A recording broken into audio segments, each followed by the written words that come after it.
अस्सलाम वालेकुम दोस्तों। तो आज हम स्टार्ट करने वाले हैं ओवर द वायर बैंडिट की वीडियो नंबर 23। ठीक है, ये जो लेवल है ऑलमोस्ट प्रीवियस लेवल के साथ मिलती जुलती है, लेकिन इन दोनों में थोड़ा सा ही फर्क है। ठीक है, इसलिए मैं इंस्ट्रक्शंस नहीं पढ़ रहा, क्योंकि इंस्ट्रक्शंस वही है जो पिछली लेवल की इंस्ट्रक्शंस थी, बिल्कुल वैसी ही है, सिर्फ एक दो डिफरेंसेस हैं। ठीक है, वो मैं जो है ना आपको प्रैक्टिकल करके दिखाता हूँ। तो चलिए एंटर हो लेते हैं अपनी टर्मिनल में। ठीक है, मैंने पासवर्ड कॉपी कर लिया है, मैं यहाँ पे पेस्ट कर दूंगा। ठीक है, तो यहाँ पे आपने अगर प्रीवियस लेवल देखी है, ठीक है, अगर नहीं भी देखी तो कोई मसला नहीं।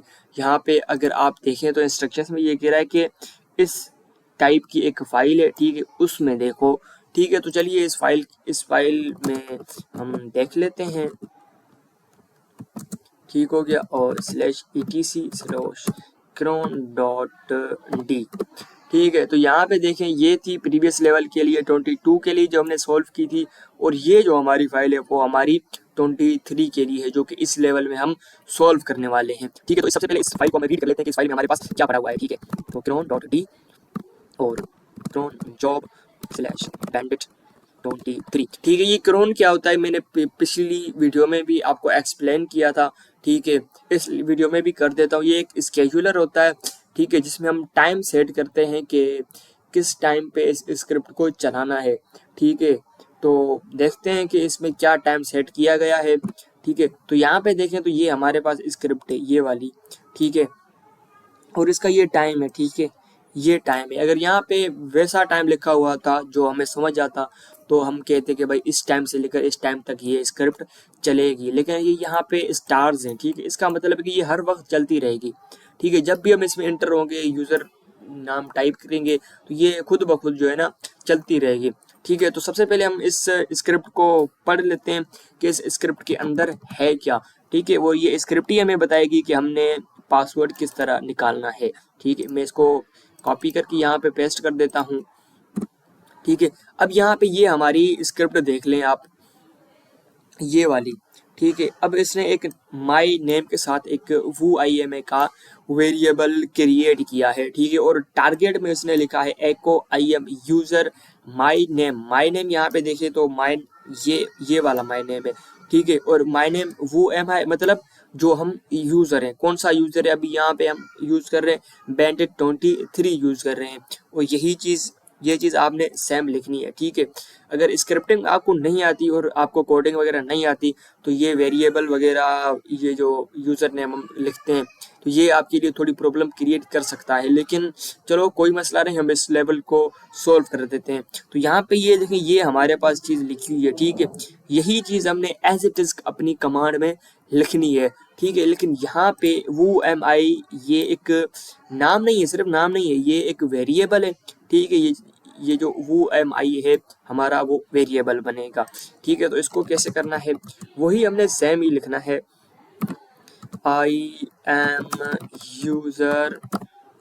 यूजर माई नेम की जगह हमने लिखना है बैंडिट 23। ठीक है, अब आपको समझ आया होगा कि माई नेम और वो MI का मतलब क्या था। ठीक, और ये एक पाइपलाइन लगा देंगे हम MD5 सम। ठीक है, अभी ये क्या है, अगर आपको थोड़ी भी क्रिप्टोग्राफी आती है तो आपको पता होगा कि ये एक हमारी हैशेस होती हैं हमारी। ठीक है, किसी भी चीज़ की, फाइल की, किसी भी चीज़ की हैशेस होती हैं। ठीक है, उनका ही एक टाइप है। ठीक है, MD5 ये एक टाइप है। ठीक है, तो जो हमारा पासवर्ड है ना, वो जिस फाइल में पड़ा हुआ है, उस फाइल की जो हैश का टाइप है वो MD5 है। ठीक है, और आगे यही चीज़ हम सेम एज इट इज़ लिख देंगे। इधर स्पेस देनी है आपने और /F और 1। अब एंटर करेंगे तो यहाँ पे देखें ये हमारे पास एक हैश आ चुकी है।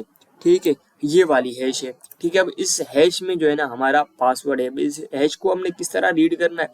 ठीक है, तो यहाँ पे अगर आपने देखिए तो वो टारगेट में उसने सेट किया हुआ था कि टैम्प की फाइल होगी एक।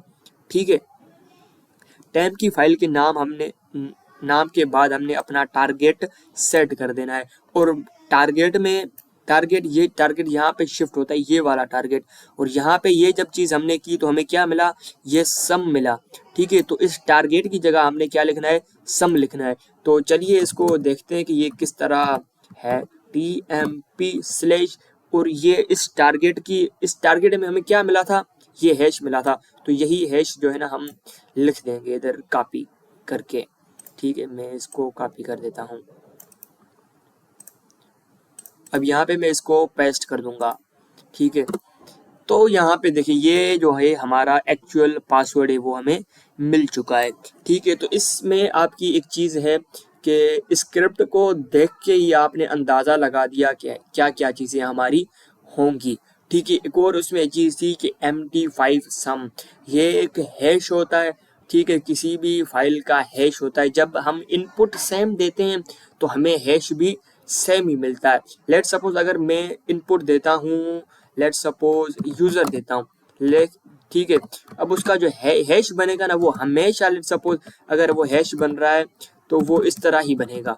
ठीक है, जब भी मैं यूजर लिखूंगा उसका जो हैश बनेगा वो यही बनेगा। ठीक है, अगर इस यूजर में लेट सपोज मैं थोड़ी सी भी जो है ना, यहाँ पे अगर मैं इसके नीचे आ जाऊं, ठीक है, अगर लेट सपोज यूजर की जगह में थोड़ा सा भी मैंने स्पेस भी अगर मैंने दे दी ना तो उसमें डिफरेंस आ जाएगा ज़रूर। फिर जो हमारी हैश बन जाएगी वो एक अलग हैश बन जाएगी। तो यही है कि जब भी हम इनपुट सेम देते हैं तो हमारी जो हैश आ जाती है वो सेम आ जाती है। तो यहाँ पे देखें कि हमने इनपुट वही सेम दिया स्क्रिप्ट वाला, ये वाला, तो हमें हैश भी वही सेम मिली और उसी हैश को रिवर्स करते हुए हमने अपना जो पासवर्ड है वो पासवर्ड फाइंड कर दिया। तो इस वीडियो में इतना ही, मिलते हैं नेक्स्ट वीडियो में, तब तक के लिए अल्लाह हाफिज़, थैंक यू वेरी मच।